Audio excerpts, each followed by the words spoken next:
Shout out to Caressa Knight for sending me this story.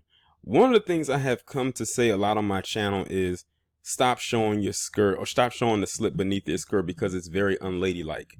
Well, it's safe to say that this can apply to anybody. It's just a metaphor. It's not necessarily have to be used for a woman. It's just something I like to say, but I think it's a term that has been used way back in the day, especially at a time where women were seen, if they wanted to be seen as classy.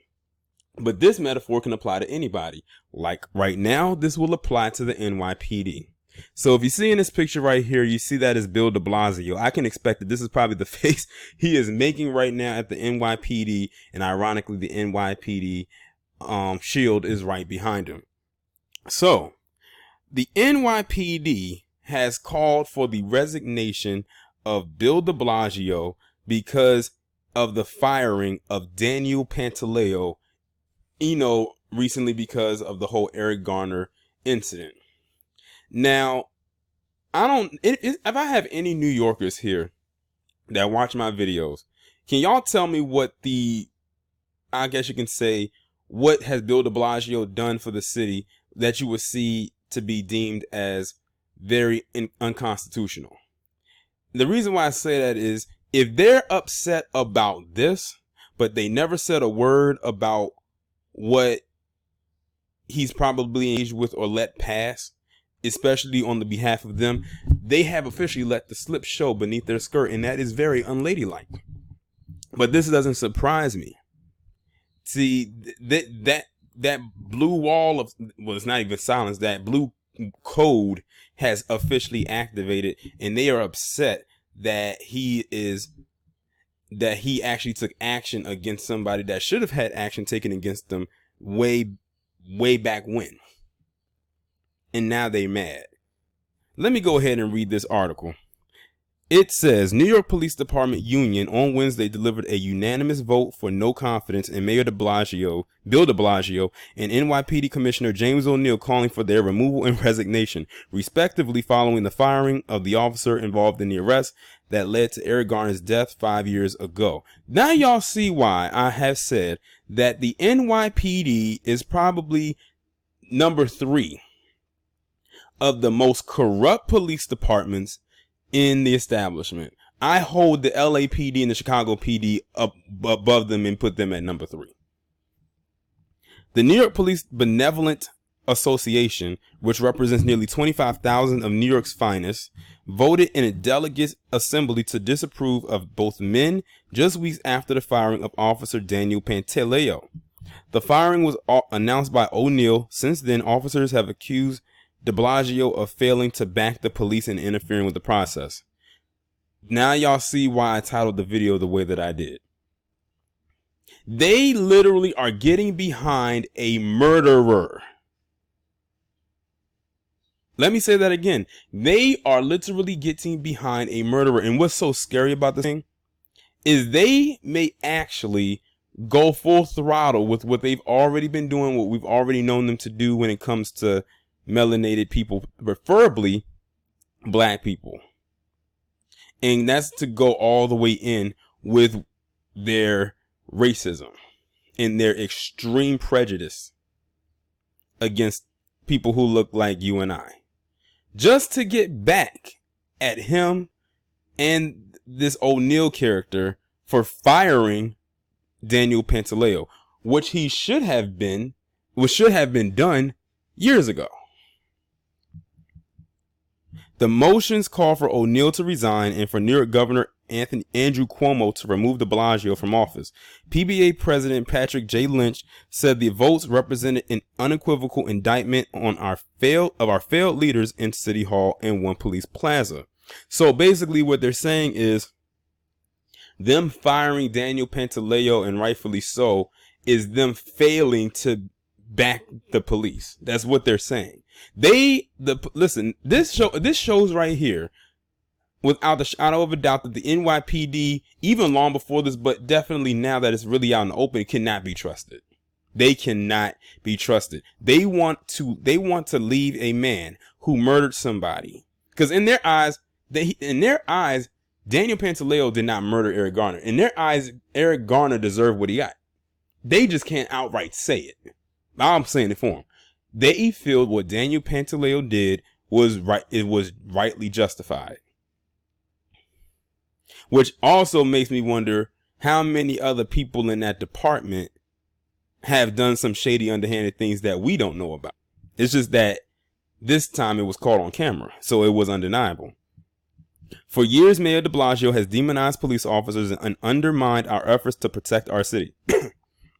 For years, Commissioner O'Neill has cravenly acquisites to the mayor and his anti-cop allies, he said in a statement.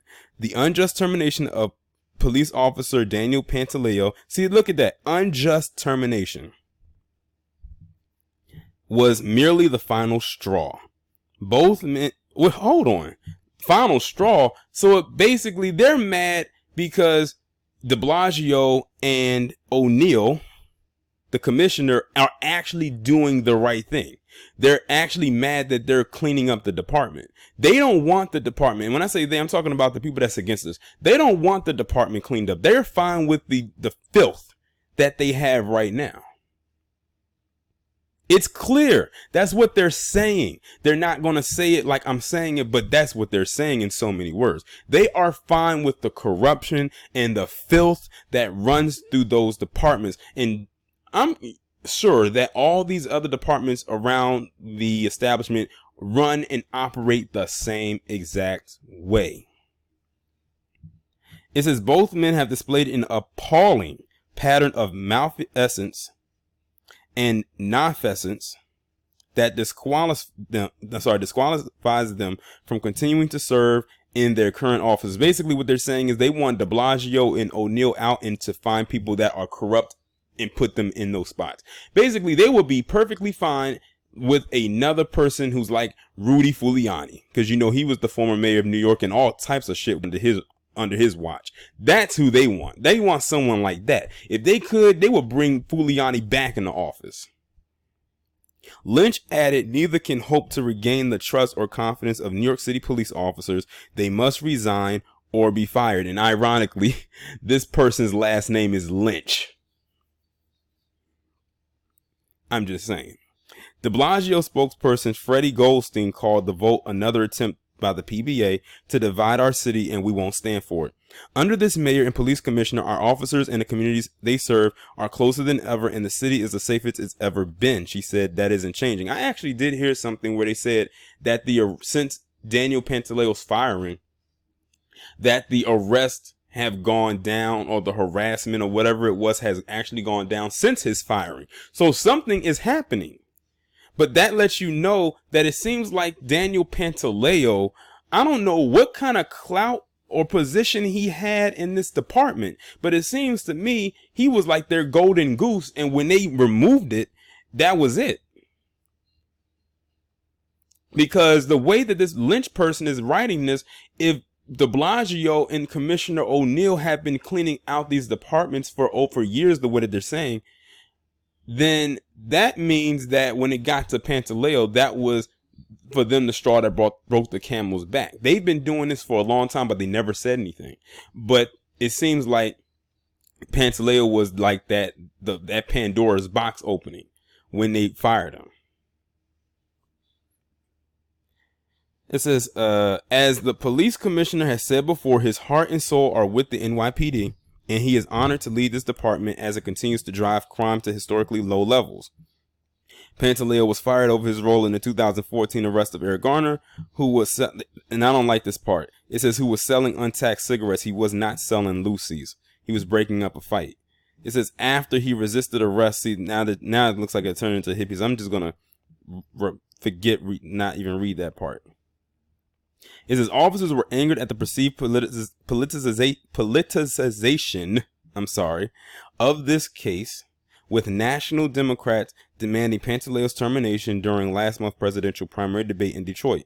De Blasio angered cops by saying that the Garner family would have justice. Did you hear that? Let me read that. It says de Blasio angered cops by saying that the Garner family would have justice. They are literally saying, the cops are literally saying that Eric Garner's family should not have any type of justice, any type of restitution or any type of peace of mind, that the only people that they feel are affected by this are Daniel Pantaleo and his family. After all, they created a GoFundMe account that garnered $60,000 in a day and is probably damn near or at or past its goal right now of $150,000. And the GoFundMe was created a couple weeks ago, literally the day he got fired. O'Neal announced the decision, which he called extremely difficult, and predicted there would be anger from officers on the ground. If I was still a cop, I'd probably be mad at me. That anger has been coming out of the police union almost daily since that decision. Lynch warned that the job is dead and advised officers to proceed with the utmost caution amid what he sees as an anti-cop atmosphere in the Big Apple. Well, y'all caused that atmosphere. See, this is the thing I'm talking about. They do not want to accept the role or the accountability that they played in why there is this anti-cop, how can I put it, revolution that's going on in NYPD. I remember hearing horror stories about the stuff that goes on with the NYPD. The whole stop and frisk thing, I bet they wish they could bring that back. We know what that was about. See, they're mad because they are losing power.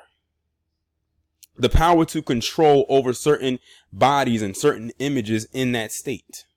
No matter where they are, but especially like in those boroughs and in the city, they run rampant up in there. That's what it really all boils down to. But they created the anti-cop atmosphere, not the people. See, they created a problem, and then when the problem comes back to bite them in the ass, then they want to accuse the problem of being the perp and try to remove themselves from any type of wrongdoing when they are the biggest perpetrators ever, but they want to be the victim so badly. It says the New York Post reported that the arrests have dropped since the firing of Pantaleo when compared to 2018. Between August 17th, when Pantaleo was fired, and August 25th, arrests have dropped by 27% from the same period a year earlier. The NYPD said in a statement to the Post that the officers were practicing precision policing and focusing on the offenders who commit crimes, not the accumulation of raw numbers. And that all goes back to this. When there was a question asked, does the NYPD do quotas? They flat out said no. We all knew that was a lie. We know that they go after a certain amount of people during the month between the beginning and the end, especially at the end of the month, between parking tickets, traffic violations, regular arrests, what have you, because they have to have a certain number. They do quotas. Don't let anybody try to run game on you and say that they don't. They definitely do quotas, because what happens is you can go throughout the entire month and not see one cop. You get to the last day of the month and you're driving around and you probably see a cop on every other corner pulling somebody over, giving them some kind of a ticket or whatever. And the person didn't violate any type of traffic laws or no speeding laws or speed limits or none of that, but they'll do it. So yeah, they definitely have to get quotas. And that stop and frisk thing, that was enacted by Rudy Giuliani. That's why they liked him so much. See, they hate when something happens to them, but they love it when it happens to us. So I'm not going to sit here and say I'm a big fan of Bill de Blasio. I don't know this Commissioner O'Neal person, but hey, they did something and it said that the arrest that the arrest rate has gone down. It says since his firing. So that says something. It seems, like I said, it seems like Daniel Pantaleo, I don't know, he must have held a lot of clout. But see, the thing is, I wonder, they probably helmed him up as some kind of hero after that happened. They had to have. But to my subscribers and anybody who's watching this who lives in New York, y'all be careful, because just reading this lets me know they're going to go full throttle with their bullshit. Y'all let me know what y'all think about this down in the comments, and I will talk to you in the next one.